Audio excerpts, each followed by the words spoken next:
Le cheval, vous vous souvenez, Xavier, est asphyxié quasiment à 700 mètres de l'arrivée. Mais je pense que là, l'opposition étant telle qu'elle est, elle va partir modestement. Anna, elle part sans pression, sans ambition. Et comme d'habitude avec Anna, on va faire le petit parcours et on va revenir peut-être terminer 3-4e.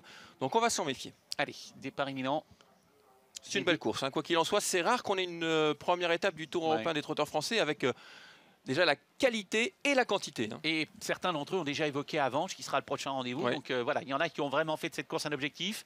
Anne-Françoise Donati avait peur d'avoir un numéro complètement en deuxième ligne. Elle est en dehors, mais d'un autre côté, elle me dit, bon, on aurait préféré le trou le 4, mais on s'y fait.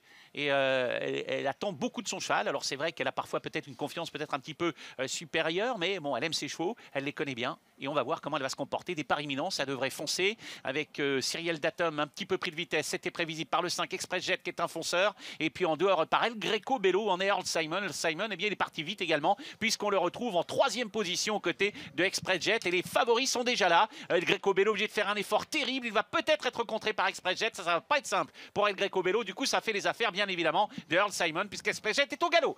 Oh là là, Express Jet au galop, ça c'est le premier coup de théâtre de cette course. Et du coup, bien, El Greco Bello va pouvoir se rabattre. Et c'est peut-être malin de la part de son pilote, parce que si Earl Simon vient en tête, tout le monde va vouloir son dos. Ouais, exactement. On est au galop également avec le numéro 13, Falcofen, qui va être disqualifié dans quelques instants. Un effort également dehors du numéro 12, Éclat des Noix. Pour l'instant, le premier leader de cette épreuve, c'est El Greco Bello, le numéro 7, qui réduit considérablement l'allure désormais. En deuxième position, il y a Diablo du Noyer dans son sillage. À l'extérieur, alors Simon qui ne veut pas faire l'effort, il se laisse couvrir par Éclat des Noix, qui va l'emmener désormais. Ah oui, c'est bien joué de la part de Franck Ouvry pour le moment. Tété Corde pour le numéro 7, El Greco Bello. La deuxième place, elle est occupée toujours par Diablo du Noyer. Pas très loin se tient Éclat des Noix. Oui, il a pu se rabattre, Éclat des Noix. Donc du coup, ça fait que Simon est en épaisseur. Mais là, maintenant, à mon avis, Franck Ouvry va commencer à venir. Il a tout intérêt à venir parce qu'El Greco Bello est plutôt un cheval qui attend. Même si pour le moment, eh bien, Franck Ouvry temporise, drôle de course. Et Feido Seven est venu dans son dos. Bien joué de la part de Jos Verbeek, car il a le dos peut-être du cheval vraiment qui peut faire la différence. Un petit peu plus loin, il y a le numéro 2, Désir Castelet, Falcofen également qui vient. Le peloton s'étire. Et toujours El Greco Bello, une épreuve pas très soutenue au niveau du rythme, avec un premier 500 mètres sur le pied d'une 10. Et puis on a beaucoup repris ensuite une 16-3 pour les 500 mètres suivants. Ouais, on est dans le tournant qui sera tout à l'heure, le tournant final avec El Greco Bello qui continue de reprendre l'allure. Hein. En deuxième position, il y a le 4, Diablo du Noyer. Quand on ne va pas très vite, eh bien, on se rapproche gentiment avec Earl Simon qui ne veut pas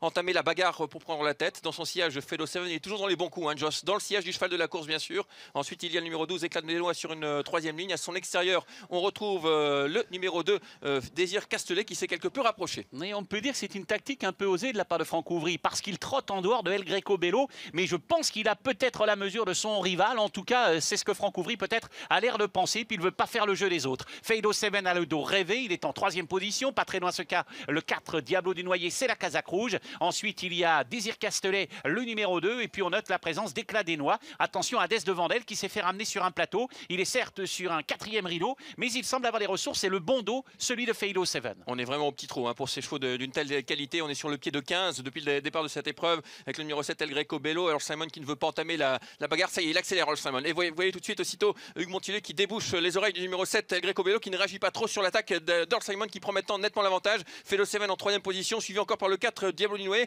On va avoir beaucoup de mal à revenir de l'arrière parce qu'il n'y a pas eu de rythme, hein, jusqu'à présent. Alors Simon, il est commandé quand même. Hein. Attention à Feido Seven qui semble avoir du jus. Hadès de Vandel est bienvenu. Diablo du Noyer cherche à s'extirper du piège de la corde. C'est la casaque rouge. Et un petit peu plus loin, il y a toujours Éclat des Noix. Oh là là, alors Simon, pas si vaillant que ça. Repris maintenant le long de la corde par le numéro 7, El Greco Bello. Ça, c'est un coup de théâtre. Et Feido Seven à qui on n'a même pas rabattu les œillères. C'est peut-être les concurrents qui vont lutter, notamment en dehors Hadès de Vandel qui termine de plus en plus vite. Feido Seven aux prises avec Hadès de Vandel. Feido Seven qui a fait la différence. Hadès de Vandel qui essaye de revenir sur lui. Feido Seven, Hadès de Vandel à 100 mètres du poteau. Feido Seven, Hadès de Vandel. Feido Seven qui résiste à Hadès de Vandel. Feido Seven l'emporte. Hadès de Vandel 2e. Diablo du Noyer 3e.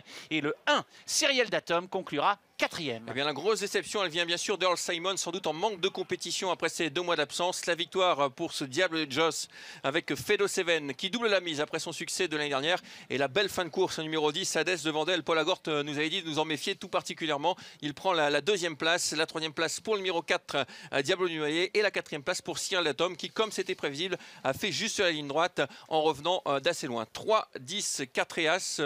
Quelle douche froide. Surprise. Hein. Quelle douche froide.